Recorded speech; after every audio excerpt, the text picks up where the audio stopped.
Hello friends, मैं सोनम जैन। आप सभी देख रहे हैं एस टी सोनम चैनल पर। आप सभी का स्वागत है। दोस्तों, आज की कहानी है गुणवान बहू या दहेजवाली बहू, महत्व किसका जाता। कहानी शुरू करें उसके पहले कर दीजिए चैनल को सब्सक्राइब, क्योंकि जब भी मेरे कराऊँ नई नई कहानियाँ तो आप सभी को पता चल सके। वीडियो को लाइक एंड शेयर करना बिल्कुल नहीं भूलिएगा। इससे मुझे मिलती है नई नई कहानियाँ देखने के लिए प्रेरणा। और कमेंट बॉक्स में भी ज़रूर बताया कीजिएगा आपको आज की कहानी कैसी लगी। तो चलिए कहानी शुरू करते हैं।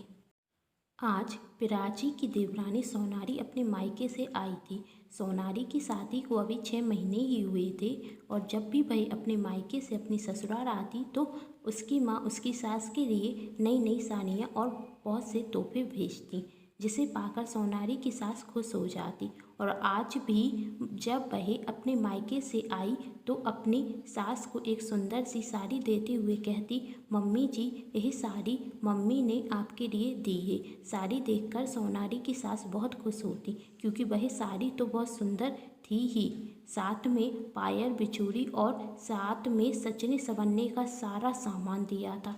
जब प्राची अपनी देवरानी के पास आकर बैठती तो प्राची की देवरानी सोनारी उससे कहती, दीदी, मम्मी ने आपके लिए भी यह साड़ी दी है। प्राची साड़ी देखकर कहती, बहुत खूबसूरत है। तभी प्राची की सास प्राची से कहती, देख छोटी बहू, जब भी मायके से आती है तो कुछ ना कुछ लेकर ही आती है।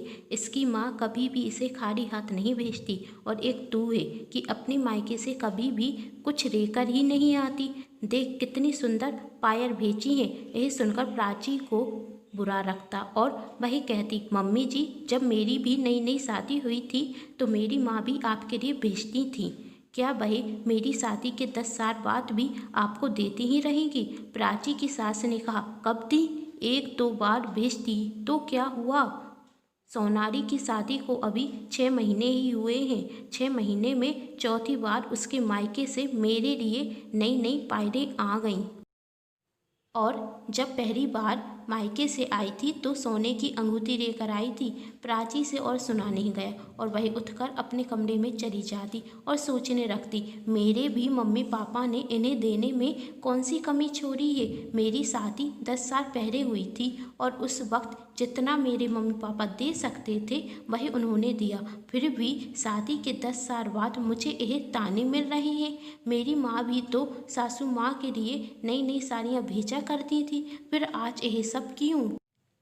मेरे पापा ने भी शादी में कोई कमी नहीं रखी थी, जितना इन्होंने मांगा था उससे ज़्यादा ही दिया था। उस वक्त तो बहुत तारीफ करते थे और आज देवरानी जी के मायके से कुछ ज़्यादा आ गया तो वह सब भूल गए।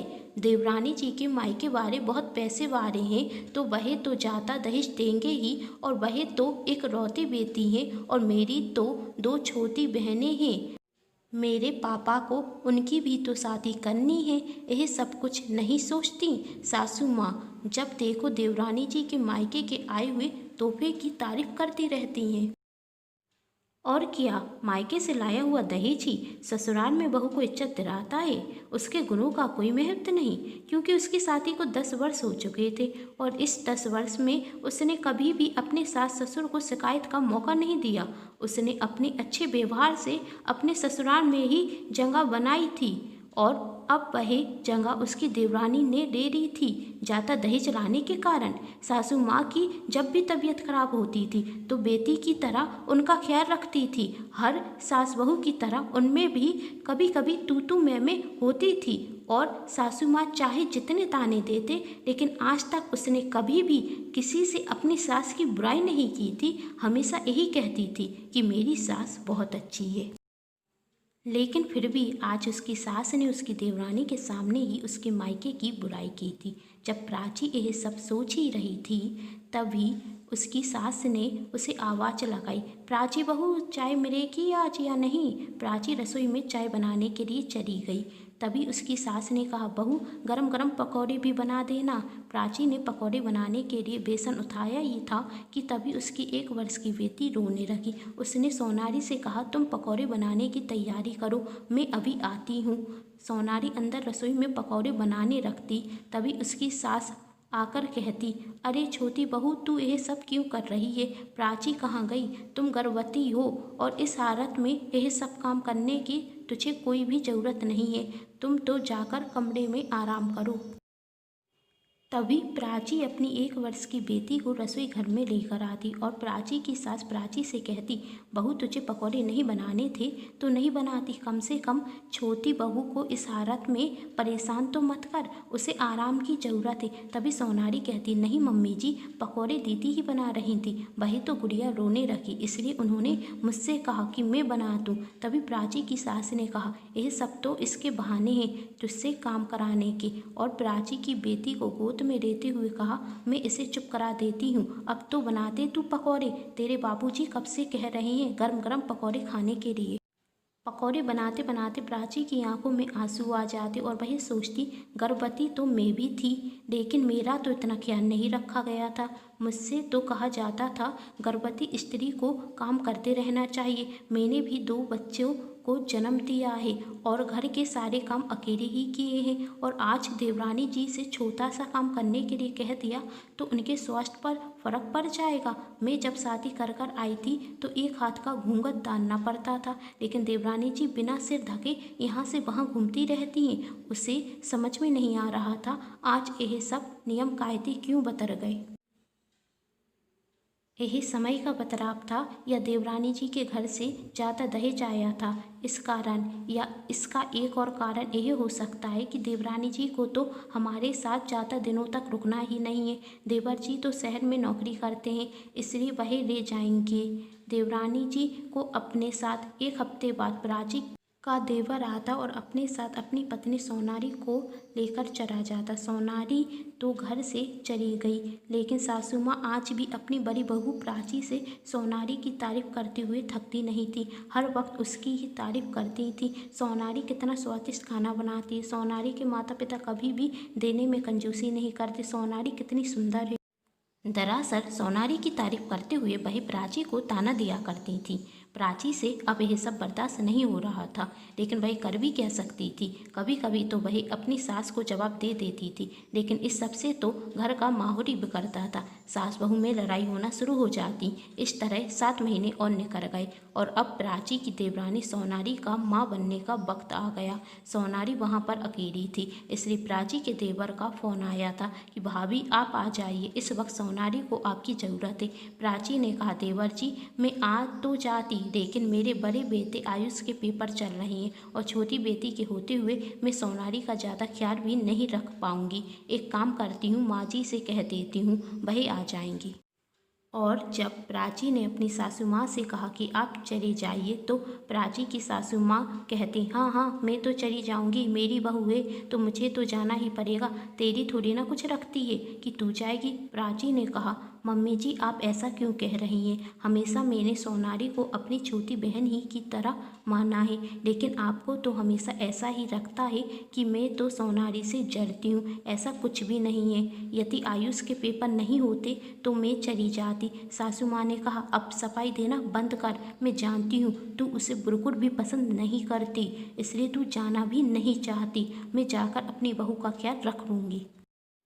दूसरे दिन ही सासू माँ चली जाती। प्राची अपनी सासू माँ को फ़ोन कर कर पूछती, आप अच्छे से चली गई? तो वहाँ से सासू माँ कहती, अब मेरी चिंता क्यों कर रही है, जब घर पर रहती थी तो तब तो मेरी चिंता करती नहीं थी। यह सुनकर प्राची फ़ोन रख देती और अपने पति से कहती, आपकी माँ से तो बात करना ही बेकार है, अच्छा है कम से कम कुछ महीने तक तो आराम से रहूँगी। इस तरह दिन निकलते गए और 1 महीने बाद प्राची की सास फिर से लौट कर घर आ जाती। प्राची को बड़ा अजीब सा लगता, 1 ही महीने में मेरी सासू माँ अपनी प्यारी बहू सोनारी को छोड़कर आ गई, और वही देखती कि सासू माँ को आए हुए 2 दिन हो गए, लेकिन उन्होंने एक भी बार अपनी छोटी बहू की तारीफ नहीं की। उसे कुछ अजीब सा लग रहा था। वही अपनी सासू माँ से पूछती, माँ जी कोई परेशानी है क्या? माँ जी आपको क्या हुआ, आप ठीक तो हैं ना, आपकी तबीयत तो खराब नहीं? प्राची की सासू माँ ने कहा, हाँ हाँ मैं ठीक हूँ, तू मेरी चिंता मत कर। लेकिन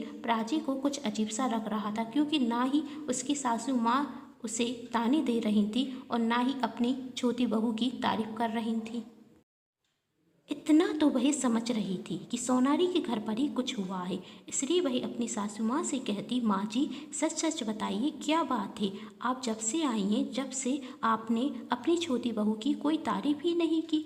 बताइए तो छोटी का बेटा कैसा है, कुछ बताइए तो।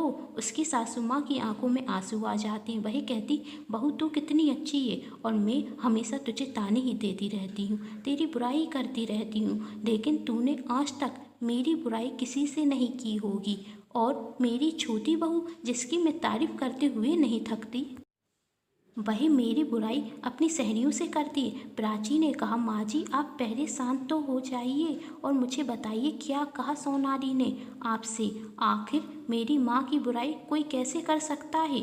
उसकी सासू माँ कहती हैं, एक दिन जब मैं सब्जी लेने के लिए बाजार गई थी तो सोनाली की कुछ दोस्त घर पर आई थी। तो सोनाली की दोस्त सोनाली से कहती कि तेरी सास तो बहुत अच्छी है, देख तेरा कितना ख्याल रखती है। आजकल के ज़माने में इतनी अच्छी सास है कहाँ। सोनाली यही नहीं जानती थी कि मैं उस वक्त घर पर आ चुकी हूँ और मैंने भी सोनाली को आवाज़ नहीं लगाई। मैं भी कमरे के बाहर खड़े होकर सुनने लगी कि मेरी बहू अब मेरी क्या तारीफ करेगी। और सोनाली अपनी दोस्तों से कहती, अच्छी है क्या अच्छी है, हर बात पर तो रोक टोक करती रहती है, बहू ऐसा मत कर, बहू वैसा मत कर, बहू ये मत कर, जब से आई है नाक में दम कर कर रख दिया है। तभी सोनाली की दोस्त ने कहा, यार तू ऐसा तो मत कहे, मैं तो देखती हूँ वही घर का सारा काम करती हैं और तुझे बिल्कुल भी करने नहीं देती। आजकल के टाइम में कौन सास अपनी बहू का इतना ख्याल रखती है। तो वही कहती, मैंने कब कहा घर का सारा काम करें, यही सब काम तो कोई भी नौकरानी कर सकती। मैंने तो इनसे कहा भी था एक नौकरानी लगा लेते हैं, मम्मी जी और जेठानी जी को तकलीफ देने की क्या ज़रूरत है, लेकिन इन्होंने ही मेरी नहीं सुनी और ज़्यादा मना करती तो उन्हें बुरा लगता कि मैं उनकी माँ को आने नहीं दे रही हूँ। इसलिए मैंने कह दिया कि माँ जी को परेशान करने की कोई ज़रूरत नहीं, आप जेठानी जी को बुला लीजिए, कम से कम वही कपड़े तो अच्छे पहनती। सासू माँ को तो कपड़े पहनने का ढंग ही नहीं है, कितनी बेकार साड़ियाँ पहनती हैं। और आज मेरे महंगे 12 परफ्यूम की बोतल तोड़ कर रख दी। गुस्सा तो बहुत आया, लेकिन कर क्या सकती थी। और किचन में जाकर देख, पूरी हालत बिगाड़ के रख दी है। जितना तो इन्होंने काम कर कर पैसा बचाया नहीं, उससे ज़्यादा तो मुझे खर्च करना पड़ेगा इनके जाने के बाद किचन की हालत सुधारने के लिए। मैं तो चाहती थी कि मेरी माँ आ जाए, लेकिन माँ और पापा को भी इस वक्त विदेश जाना पड़ा, इसलिए मुझे इन्हें बुलाना पड़ा, वरना कौन चाहता था इन्हें बुलाना। अरे वही तो माँ कहती हैं कि तुझे कौन सा अपने सास ससुर के पास रहना है, तू जब भी ससुराल जाया कर तो अपने सास ससुर से ढंग से बात किया कर और उनकी थोड़ी सेवा भी कर लिया कर, जिससे तेरा पति भी तुझसे खुश रहेगा। इसलिए तो जब भी मायके से ससुराल जाती हूँ तो मेरी माँ मेरे साथ महंगे महंगे तोहफे रख देती हैं मेरी सास के लिए, जिससे मेरी सास मुझसे खुश रहे। आखिर सास बहू के गुण कहाँ देखती हैं, वही तो मायके से आए हुए तोहफे को देखती हैं। इसलिए तो मेरी सास मेरी ज़्यादा तारीफ़ करती हैं और मेरी जेठानी की नहीं, क्योंकि उनके मायके से थोड़ी ना उन्हें इतने महंगे तोहफे आते हैं। और मेरी मूर्ख जेठानी मेरी सास के इतने ताने सुनती है, फिर भी उनके साथ रहती। यदि मैं उनकी जगह होती तो कब का छोड़ छाड़ कर चली जाती। एक तो घर का पूरा काम करती हैं और ऊपर से सासू माँ की 4 बातें भी सुनती हैं। जब सोनाली अपनी सहेलियों से बातें कर रही थी तब मैं अंदर पहुँच जाती हूँ और उसकी सारी सहेलियाँ जाने लगती हैं। तब एक सहेली मुझसे कहती, आप जैसी सास को तो ऐसी ही बहू मिलनी चाहिए, जिसे अपने बहू के गुणों की कोई महत्व नहीं है। आपकी बड़ी बहू आपकी कितनी सेवा करती है, फिर भी आप अपनी छोटी बहू की तारीफ़ करती हैं क्योंकि उसके मायके से दहेज आता है। प्राची की सासू माँ प्राची को बताते बताते रोने लगती और कहती, बहू मुझे माफ़ कर दे, मैंने आज तक तेरी अहमियत ही नहीं समझी। प्राची ने कहा, मम्मी जी आप शांत हो जाइए और आपको मुझसे माफ़ी मांगने की कोई भी ज़रूरत नहीं। आप मेरी सास नहीं मेरी माँ हैं और मुझे पसंद नहीं कि मेरी माँ मुझसे माफ़ी मांगे। और प्राची अपनी देवरानी सोनाली को फ़ोन लगाती और कहती, तुम्हें काम करने वाली नौकरानी तो बहुत मिल जाएंगी, लेकिन एक माँ नहीं मिलेगी जो तुम्हारी देखभाल कर सके। तुम्हें अपने महंगे बारी परफ्यूम की बोतल टूटने का इतना ही दुख है तो उसके पैसे मुझसे ले लेना। अरे सासू माँ तो वहाँ पर इसलिए आई थी कि तुम्हारा ख्याल रख सके, लेकिन तुम्हें कहते हुए बिल्कुल भी शर्म नहीं आई कि जो काम तुम्हारी सास तुम्हारे लिए कर रही है वही तो कोई नौकरानी भी कर सकती थी। क्या तुम्हारी नौकरानी तुम्हारा इतने अच्छे से ख्याल रख सकती थी जितने अच्छे से सासू माँ ने रखा? जब भी तुम्हारा बेटा रोता था तो सासू माँ भी तुम्हारे साथ रात रात भर जग कर तुम्हारे बेटे को सुलाती थी और सुबह से घर के कामों में लग जाती थी जिससे तुम्हें कोई तकलीफ ना हो। अपनी जेठानी की बात सुनकर सोनारी को अपनी गलती का एहसास होता और वही अपनी जेठानी से माफ़ी मांगती। तभी प्राची कहती, माफ़ी मांगनी है तो मुझसे नहीं सासू माँ से मांगो। सोनारी अपनी सासू माँ से माफ़ी मांगती। उसकी सासू माँ उसे माफ़ तो कर देती, लेकिन अब उनकी लाडली बहू उनकी छोटी बहू नहीं, उनकी बहू प्राची थी। जो स्थान उन्होंने सोनारी को अपने दिल में दिया था अब वह स्थान चाहकर भी सोनारी को दे नहीं पा रही थी। प्राची की सासू माँ प्राची से कहती, मुझे नहीं पता था तुझे इतना गुस्सा भी आता है। प्राची ने कहा, जब कोई मेरी माँ की बुराई करेगा तो मुझे गुस्सा तो आएगा ही। उम्मीद करती हूँ दोस्तों आप सभी को ये कहानी पसंद आई होगी। यदि कहानी पसंद आई हो तो चैनल को सब्सक्राइब जरूर कीजिएगा और वीडियो को लाइक एंड शेयर करना बिल्कुल नहीं भूलिएगा। Thanks for watching.